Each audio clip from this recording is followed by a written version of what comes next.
Anu Grover from Offred Fincare Private Limited to present the session on ease of operations.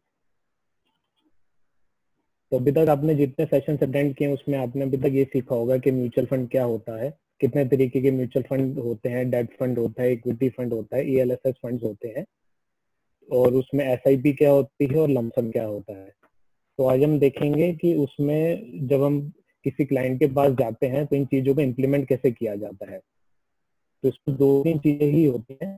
आज session ज़्यादा बड़ा नहीं होगा, मुश्किल से 15 to 20 मिनट का ही होगा। तो इसमें जो लिए 2-3 चीजें मेन होती हैं वो होता है KYC। जब हम क्लाइंट के पास जाते हैं तो क्लाइंट का KYC होना बहुत जरूरी है। और म्यूचुअल फंड किस तरीके से होता है, ऑनलाइन और ऑफलाइन 2 तरीके होते हैं। तो पहले हम KYC से स्टार्ट करते हैं। जब भी हम किसी क्लाइंट के पास जाएंगे तो हम जाके देखेंगे कि क्लाइंट का KYC डन है कि नहीं है।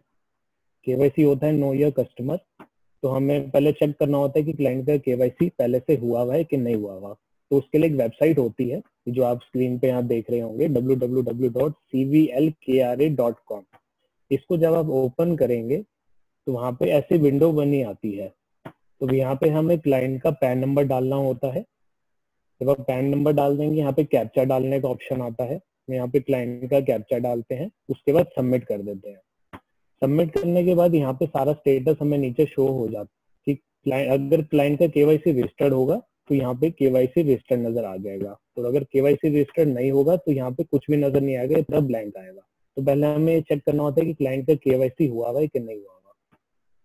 अगर क्लाइंट का KYC हुआ हुआ है तो ठीक है, अदरवाइज KYC नहीं हुआ हुआ तो उसके भी 2 तरीके के मेथड होते हैं KYC को करने के। एक ऑफलाइन मेथड होता है, एक ऑनलाइन मेथड होता है।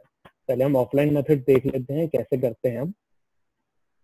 KYC का एक फॉर्म आता है, ये ऑफलाइन मेथड होता है। ऑफलाइन मेथड में हमें फॉर्म की जरूरत है। तो ये KYC का फॉर्म होता है, ये KYC फॉर्म का फ्रंट है और ये KYC फॉर्म का बैक होता है। इस पे हमें 2 सिग्नेचर चाहिए होते हैं क्लाइंट के। एक यहाँ पे देखिए मार्क किया हुआ है फोटो के नीचे, सिग्नेचर यहाँ चाहिए होता है KYC फॉर्म पे, और एक सिग्नेचर लास्ट में जो इसका सेकंड पेज होता है, यहाँ पे एक सिग्नेचर चाहिए होता है। तो ऑफलाइन प्रोसेस के लिए हमें KYC, आवाज आ रही है मेरी? हाँ भानु, आवाज आ रही है, बोलो। ठीक। तो KYC जब हम ऑफलाइन करते हैं तो उसमें हमें KYC फॉर्म नीडेड होता है। जब हम इन फॉर्म पे क्लाइंट के सिग्नेचर करा लेते हैं उसके साथ हमें 2-3 डॉक्यूमेंट्स चाहिए होते हैं। वो डॉक्यूमेंट्स ये होते हैं, जब हमने साइन करा लिया KYC फॉर्म, एक फोटोग्राफ चाहिए होता है हमें क्लाइंट का, सेल्फ अटेस्ट पैन कार्ड की कॉपी चाहिए होती है, सेल्फ अटेस्ट आधार की फ्रंट और बैक की कॉपी चाहिए होती है। तो ये KYC फॉर्म सिग्नेचर करा लेंगे और ये डॉक्यूमेंट हम साथ में ले लेंगे, उसको फिल करके हम सबमिट करा देते हैं। तो ये ऑफलाइन मेथड होता है KYC करने का। और जो एक और प्रोसेस होता है वो होता है ऑनलाइन वीडियो KYC। एक्चुअली पहले ऑनलाइन वीडियो KYC नहीं होती थी। ये इस पैंडेमिक के चक्कर में जैसे क्लाइंट अब इन्वेस्ट करना चाह रहे हैं तो उनके लिए कुछ AMCs होती हैं, जैसे आपने पढ़ा होगा कि अलग अलग तरीके के म्यूचुअल फंड AMC होम होते हैं। तो ऐसे ही कुछ AMCs ने अपना ही ऑनलाइन वीडियो KYC स्टार्ट किया है, जिससे हम क्लाइंट का ऑनलाइन KYC कर सकते हैं, उसके बाद वो अपना इन्वेस्टमेंट कर सकता है। तो जो ये इमेज है ये एक DSP म्यूचुअल फंड है, उसकी मैंने स्क्रीनशॉट लिया हुआ है। तो जो वीडियो KYC होती है हम पर्टिकुलर म्यूचुअल फंड हाउस के वेबसाइट पे जाते हैं, वहाँ पे ऑप्शन आता है गेट वीडियो KYC या गेट eKYC का ऑप्शन आता है। उस पर हम जब क्लिक करते हैं तो इस तरीके की वीडियो ओपन होती है। तो यहाँ पे क्लाइंट अपना पैन नंबर डालता है, नाम डालता है, मेल ID डालता है, मोबाइल नंबर डालता है। तो जब वो यहाँ से वेरीफाई करता है तो उसको पता लग जाता है कि उसका किसी हुआ है कि नहीं हुआ। अगर नहीं हुआ होता तो वेरीफाई के बाद क्लाइंट के पास ईमेल ID और मोबाइल नंबर दोनों पे अलग अलग OTP जाते हैं 2, वो उस क्लाइंट को OTP डालने होते हैं और सबमिट करना होता है। जब वो सबमिट कर देता है तो उसको कुछ डॉक्यूमेंट्स अपलोड करने होते हैं। जैसे मैंने आपको ऑफलाइन में बताया था कि हमें उनका सेल्फ अटेस्ट आधार की कॉपी और पैन की कॉपी लेनी होती है, ऐसी ऑनलाइन में उसको ये चीजें अपलोड करनी होती है। तो उसको क्लाइंट को अपना पैन कार्ड अपलोड करना होता है फोटो क्लिक करके, या नॉर्मल फोटो क्लिक भी कर सकते हैं, स्कैन करके भी डाल सकते हैं। एड्रेस प्रूफ में आधार कार्ड फ्रंट और बैक की कॉपी उसको डालनी होती है, और एक सिग्नेचर की फोटो उसको खींच के वाइट ब्लैंक पेज पे सिग्नेचर करके उसको स्कैन करके अपलोड करना होता है। जब वो अपलोड कर देता है तो उसके बाद एक इंस्टेंट फोटो का ऑप्शन आता है। क्लाइंट को वहीं बैठे बैठे ही अपनी फोटो क्लिक करनी होती है। अब वो चाहे मोबाइल के थ्रू यूज कर रहा है क्लाइंट या लैपटॉप के थ्रू कर रहा है, तो दोनों से ये पॉसिबल हो सकता है। तो वो अपनी इंस्टेंट फोटो क्लिक कर लेता है और वहां पे वो अपलोड करता है। उसके बाद जो उसमें एक लास्ट ऑप्शन होता है वो होता है verify identity through video call. इसमें क्या होता है, एक विंडो ओपन होती है, 15 से 30 सेकेंड का उसमें वीडियो हमें अपलोड करना होता है। या तो उसमें कभी कभार वहां पे स्क्रीन पे ही ओटीपी लिखा आ जाता है, हम वहां पे वो ओटीपी बोलते हैं और उसके बाद उसको अपलोड कर देते हैं। कभी कभार वहां पे लिखा आता है कि जो आपने डॉक्यूमेंट अपलोड किए हैं ऑनलाइन केवाईसी करते हुए, वो हमें उनको वहां पे दिखाना पड़ता है कि जो हमने कार्ड अपलोड करा है और जो आधार कार्ड अपलोड किया है वहां पे हमें स्क्रीन पे शो करना होता है। तो वो ऐसी वहां पे स्क्रीन आती है ब्लैक कलर की। जब अब यहाँ पे हमारी फोटो आ जाएगी, जब हम सामने बैठे होंगे, तो यहाँ पे हमें वो डॉक्यूमेंट दिखाना पड़ेगा कैमरे की तरफ करके। उसके बाद भाई ये रिकॉर्ड हो जाता है यहाँ पे। इसके बाद सबमिट होता है। सबमिट होती है, अकाउंट एक्टिवेशन का मैसेज आता है। तो एक केवाईसी को रजिस्टर्ड होने में कम से कम 3 से 4 दिन लगते हैं, चाहे आप उसको ऑनलाइन करें चाहे आप ऑफलाइन करें, 3 से 4 दिन का टाइम लगता है।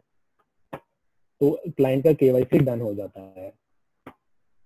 तो जब क्लाइंट का केवाईसी होता है उसके बाद जो इन्वेस्टर है वो अपना फिर इन्वेस्टमेंट कर सकता है किसी भी एएमसी में, किसी भी फंड में। अब इन्वेस्टमेंट भी दो तरीके का होता है, एक ऑनलाइन होता है, एक ऑफलाइन होता है। तो जैसे हम एडवाइजर हैं, हम क्लाइंट को एडवाइस करेंगे कि आपको किस टाइम पे कौन से फंड में कितने टाइम के लिए आपको इन्वेस्टमेंट करना है, चाहे वो एसआईपी हो चाहे लमसम हो। तो ऐसे हम कुछ फंड सिलेक्ट कर लेंगे। जैसे हमने 2 से 3 फंड सिलेक्ट कर लिए एसआईपी के लिए, लमसम के लिए, तो हम के पास जाएंगे, केवाईसी चेक कर लेंगे। केवाईसी नहीं हुआ होगा तो इसी मेथड से हम केवाईसी करेंगे पहले। उसके बाद हम म्यूचुअल फंड इन्वेस्टमेंट करेंगे उनका। तो म्यूचुअल फंड इन्वेस्टमेंट जब हम ऑफलाइन करते हैं, ऑफलाइन के लिए पहले हम, जैसे यहाँ पे लिखा है select 2 to 3 funds to invest in, तो आपको 2 से 3 या अगर एक ही एसआईपी करनी है तो कोई एक फंड आप चॉइस कर लेंगे। अब वो क्लाइंट के ऊपर है कि वो लमसम करना चाहता है या एसआईपी करना चाहता है।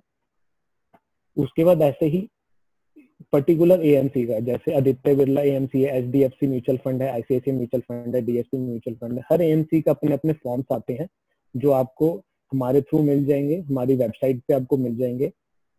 आप उनको वहां से डाउनलोड करेंगे, प्रिंट आउट निकालेंगे, उसको फिल करेंगे। वहां पे क्लाइंट के सिग्नेचर चाहिए होंगे, और जो मेन चीज होती है वो होता है चेक, जो हम क्लाइंट से लेते हैं इन्वेस्टमेंट के टाइम पे।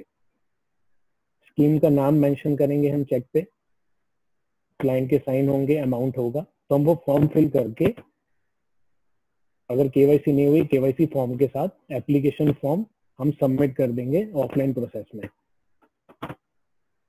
इसमें एक चीज मैं आपको क्लियर करूंगा, अगर हमें खाली लमसम करना है तो इसमें एक एप्लीकेशन फॉर्म होता है, खाली वही सबमिट होता है चेक के साथ। लेकिन अगर हमें एसआईपी करनी होती है तो इसमें 2 फॉर्म जाते हैं। एप्लीकेशन फॉर्म तो जाता ही जाता है, एक एसआईपी फॉर्म होता है, वो इसके साथ अटैच होता है, और उसके साथ चेक लगा के इसको हम कर देते हैं। अब वो फॉर्म किस तरीके का होता है मैं आपको अभी थोड़ी देर में वो भी दिखाऊंगा।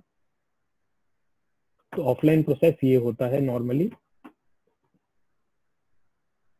इसके बाद हम ऑनलाइन प्रोसेस पे जाते हैं। ऑनलाइन प्रोसेस पे भी वही है, हमने फंड सिलेक्ट कर लिया, क्लाइंट से पूछ लिया कि वो लमसम करना चाहता है या एसआईपी करना चाहता है।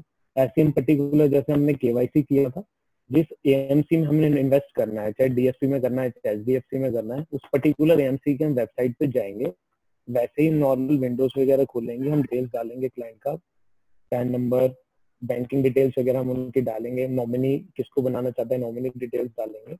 उसके बाद हम उनका ऑनलाइन इन्वेस्टमेंट कर सकते हैं। लेकिन ऑनलाइन इन्वेस्टमेंट में एक चीज बहुत जरूरी है, वो होती है नेट बैंकिंग। अगर क्लाइंट का नेट बैंकिंग नहीं है तो वो ऑनलाइन इन्वेस्ट नहीं कर सकता, तो उसको चेक के थ्रू ही जाना पड़ेगा।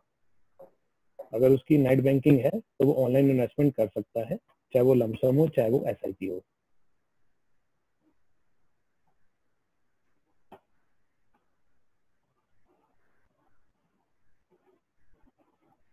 जो मैंने आपको कहा था कि एप्लीकेशन फॉर्म किस तरीके का होता है जब हम फिल करवाते हैं क्लाइंट से, तो मैं आपको वो दिखा रहा हूँ। ये एक मैंने आदित्य बिरला म्यूचुअल फंड का कॉमन एप्लीकेशन फॉर्म यहाँ पे अपलोड करा है। देखिए इस तरीके का फॉर्म होता है ये, इसको हमें फिल करना होता है। बस मेन ध्यान रखिएगा जो हम क्लाइंट के साइन लें तो वो साइन होने चाहिए, वहाँ पे कोई साइन मिस ना हो जाए। कॉमन एप्लीकेशन फॉर्म पे टोटल 2 सिग्नेचर हमें चाहिए होते हैं। यहाँ पे फर्स्ट पेज पे होता है, यहाँ ऊपर।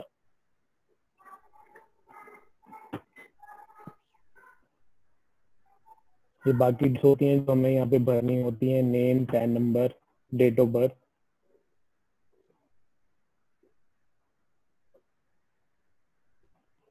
तो ऑफलाइन में जैसे मैंने आपको बताया कि ऑफलाइन में हमें फॉर्म भरना पड़ता है, तो ये फॉर्म हमें भर के चेक के साथ अटैच करके उसको एएमसी में सबमिट करना होता है ताकि उसका इन्वेस्टमेंट स्टार्ट हो सके।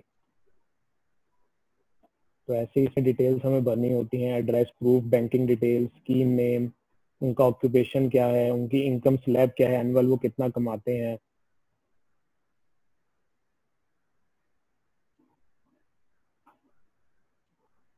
और यहाँ पे नॉमिनेशन की डिटेल्स आ जाती हैं, किन्हें वो नॉमिनेट करना चाहते हैं, कितना एलोकेशन रखना चाहते हैं, क्लाइंट का नॉमिनी के साथ रिलेशनशिप क्या है। और ये कॉमन एप्लीकेशन फॉर्म का लास्ट पेज होता है जो यहाँ पे एक सिग्नेचर आता है। तो टोटल 2 सिग्नेचर होते हैं कॉमन एप्लीकेशन फॉर्म पे। अगर हमें खाली लमसम करना है तो ये फॉर्म साथ में चेक अटैच करके हम इन्वेस्टमेंट कर सकते हैं क्लाइंट का। लेकिन अगर क्लाइंट एसआईपी करना चाहे तो ये फॉर्म तो जाएगा ही जाएगा, चेक भी रहेगा ही रहेगा। तो उसके साथ में एक एसआईपी फॉर्म होता है। ये एक्चुअली मैंने यहाँ पे सारा लिखा हुआ है कि हमें क्या क्या चीजें फिल करनी होती हैं, ये उसको ब्रीफ में लिखा हुआ है। तो जब आपको ये पीडीएफ फाइल शेयर होगी तो उसका आप आराम से पढ़ के देख सकते हैं कि हमें इस फॉर्म में क्या क्या एग्जैक्टली भरना होता है। देखिए ये होता है एसआईपी फॉर्म। एसआईपी फॉर्म पे 3 सिग्नेचर होते हैं, एक यहाँ ऊपर होता है, एक बीच में होता है और एक ही लास्ट में है। ये जो लास्ट पेज होता है ये होता है OTM page, one time mandate.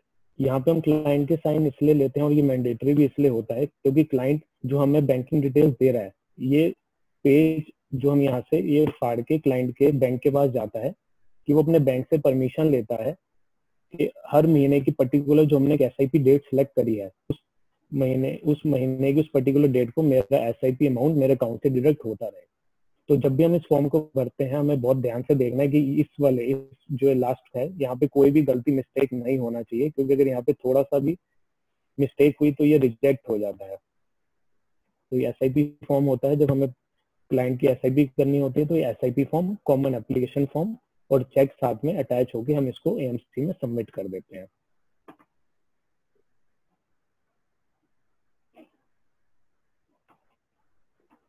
तो बेसिकली मेन 3 चीजें ही होती हैं। ये मैंने इसका डीप डिस्क्रिप्शन दे रखा है कि हमें इसमें क्या क्या भरना होता है। तो बेसिकली मेन 3 चीजें ही होती हैं कि पहले हमें क्लाइंट का केवाईसी देखना होता है कि क्लाइंट का केवाईसी हुआ है कि नहीं हुआ। अगर क्लाइंट का केवाईसी हुआ है तो डायरेक्ट उनका हम ऑनलाइन या ऑफलाइन इन्वेस्टमेंट कर सकते हैं। ऑनलाइन वेबसाइट पे हम जाके कर सकते हैं क्लाइंट का। उनके डिटेल्स ही होगा कि आप मेरे से शेयर कर देंगे, जो मैं ऑपरेशन देख रहा हूँ यहाँ पे जो जो डिटेल्स उसमें चाहिए होती हैं, तो उसके डायरेक्ट हम यहाँ से ऑनलाइन उनका पेमेंट का लिंक चला जाता है क्लाइंट का। लेकिन नेट बैंकिंग होनी बहुत जरूरी है ऑनलाइन इन्वेस्टमेंट में, इस बात का ध्यान रखिएगा। यहाँ से हम लिंक जनरेट कर देते हैं पेमेंट का, वो क्लाइंट के पास चला जाता है। और अगर ऑफलाइन करते हैं वो, अगर ऑनलाइन करने में इजी नहीं लगता या नेट बैंकिंग नहीं होती तो सेम वही रहता है, common application form, SIP form होके उनके साथ चला जाता है, एएमसी में हम सबमिट कर देते हैं। इसके बाद जब ये सब कुछ हो गया तो क्लाइंट कहता है कि मैं अपना जो मैंने इन्वेस्टमेंट किया है मैं उसको ट्रैक कहाँ से कर सकता हूँ, कि वो कितना गेन हो रहा है या उसको कितनी एनएवी मिली है, उनका फोलियो नंबर क्या है। तो हमारा अपना एक एप्लीकेशन है वेल्थ ई ऑफिस, ये आपको ऐप स्टोर और प्ले स्टोर दोनों पे ही मिल जाएगा। वेल्थ ई ऑफिस नाम है इसका। इस लोगो का होता है, जब आप प्ले स्टोर या ऐप स्टोर पे देखेंगे ये क्लाइंट लॉगिन के लिए होता है। क्लाइंट अपना यहाँ पे लॉगिन जब करता है तो उसके बाद ऐसी विंडो बनी आती है। तो ये पोर्टफोलियो में जब क्लाइंट जाता है पोर्टफोलियो में जाने के बाद अपना सारा वैल्यूएशन चेक कर सकता है कि उनको कितना प्रॉफिट हुआ है, क्या एनएवी है, किस फंड में इन्वेस्ट किया है, कब इन्वेस्ट किया था और कितनी एसआईपीज उनकी कट चुकी हैं, या जब लमसम किया था तो कौन सी डेट को किया था, वो कितना गेन हो चुका है। इसी में एक ऑप्शन होता है इन्वेस्ट ऑनलाइन। ये भी हम अपने बैक ऑफिस के थ्रू इसको ओपन करते हैं, ये स्टार्ट करते हैं इसको हम। अगर क्लाइंट खुद से इन्वेस्ट करना चाहता है तो जैसे आप हमारे अब न्यू चैनल पार्टनर्स हैं, आप हमें बताएंगे या क्लाइंट हमसे खुद भी बात कर सकता है कि वो अपना ऑनलाइन इन्वेस्टमेंट करना चाहता है, तो इस ऑप्शन को हम यहाँ मतलब ओपन करते हैं, उनको गाइड कर देते हैं कि कैसे वो क्लाइंट खुद भी ऑनलाइन कर सकता है, या अगर हमसे तो हम तो करेंगे ही यहाँ से।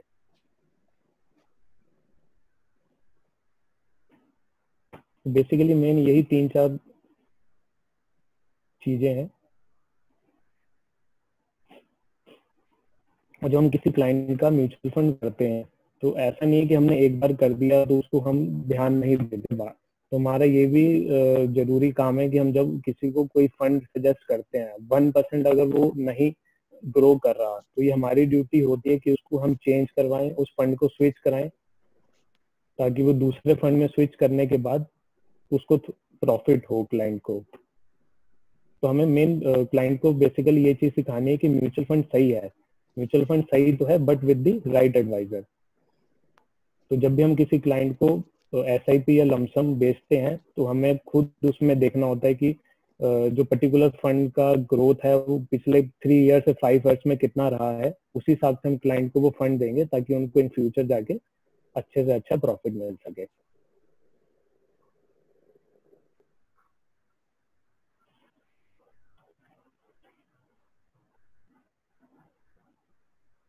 तो आपको ऑपरेशन से रिलेटेड कोई भी क्वेरी होती है तो मेरा ये नंबर है, आप इस पर कॉल करके कभी मेरे से पूछ सकते हैं। अगर आपको इन फ्यूचर कभी क्लाइंट के सामने या खुद आप इन्वेस्टमेंट करना चाहते हैं कि आपको कोई प्रॉब्लम आती है तो आप पता कर सकते हैं।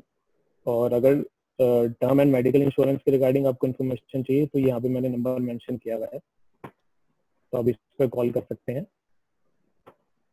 तो thank you so much for attending the session. Now you may ask questions regarding it.